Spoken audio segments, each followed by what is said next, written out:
মটর ডাল সেদ্ধ করে পাট পাতাটা একটু কালো জিরে, শুকনো লঙ্কা, তেজপাতা এসব দিয়ে পাট পাতাটা একটু ভেজে নিয়েছি।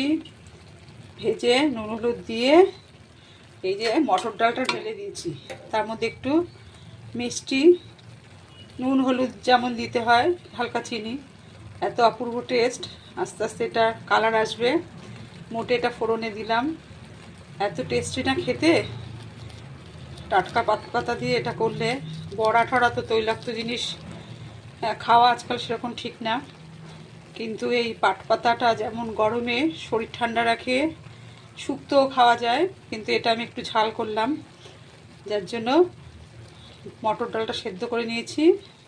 পাট পাতাটা পরিষ্কার করে ধুয়ে শুকনো লঙ্কা, তেজপাতা, কালো জিরা ফোড়ন দিয়ে একটু নুন হলুদ মিষ্টি দিয়ে ফোটাচ্ছি। এরপরে একটা ঘন আস্তে আস্তে একটা সুন্দর কালার চলে আসবে। অপূর্ব গরম ভাতের সঙ্গে, রুটি হোক বা